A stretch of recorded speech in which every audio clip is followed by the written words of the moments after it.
This is for my siopaw asado. Siopaw asado.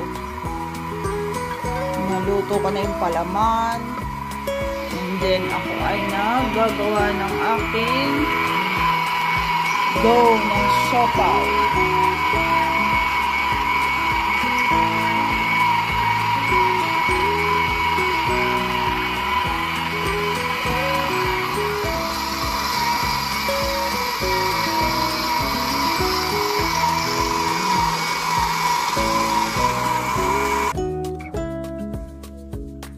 Yan ang aking dough. Dough ng siopaw ko. Yan, umalsa na. I-roll ko na ang dough ng siopaw.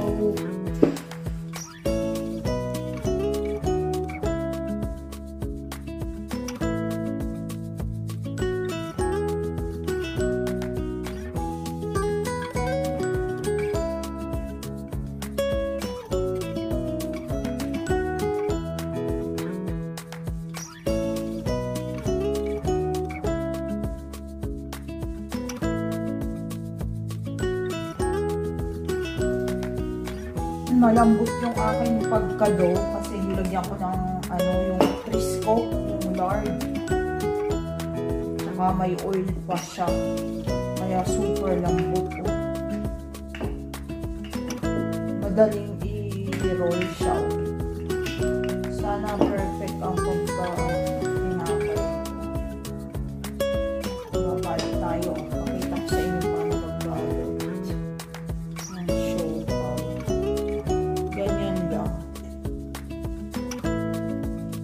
Ito lang ang aking inano sa ibabaw. Dati yung ilalim na ganyan, taob mo dito.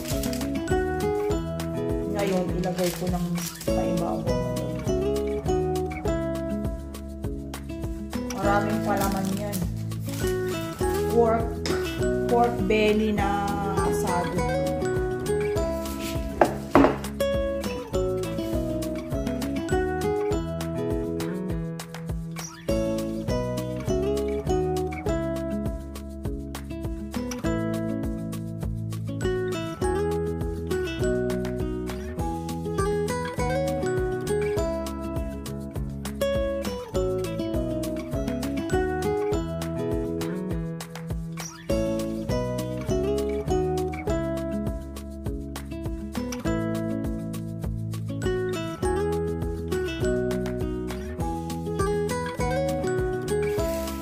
Ayan po, i-steam na ang siopaw.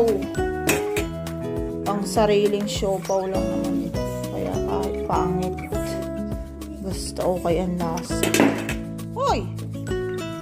Ari si Marilyn gustong-gusto nang kumain ng siopaw. Ang batang ulit. Yan na po ang aking siopaw. Paluto na po. 4 minutes pa.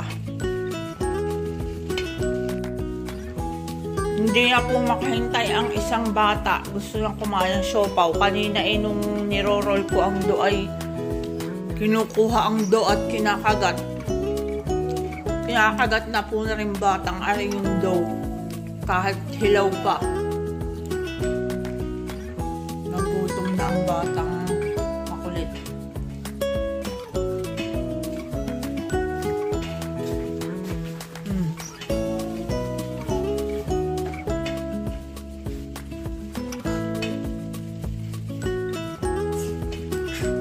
Hintay din sa siopaw,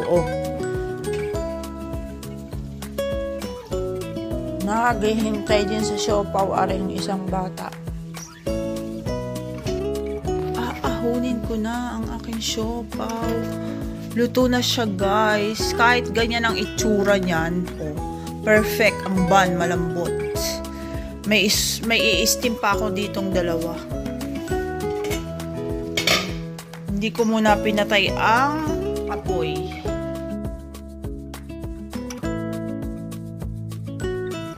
Tikman na natin ang ating ginawang siopaw. Ang dough nito ay nilagyan ko nung ano.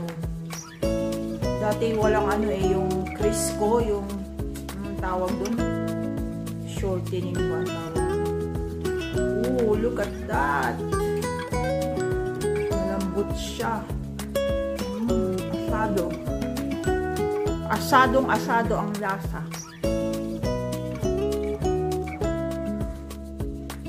Parang 10 pesos na nabibili sa atin. Or maliliit lang yung ginawa ko. Look at that. Sarap.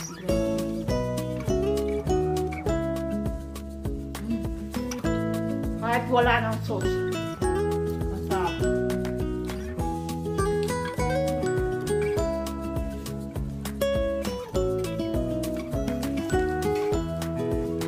Kahit wala ng siyang sauce.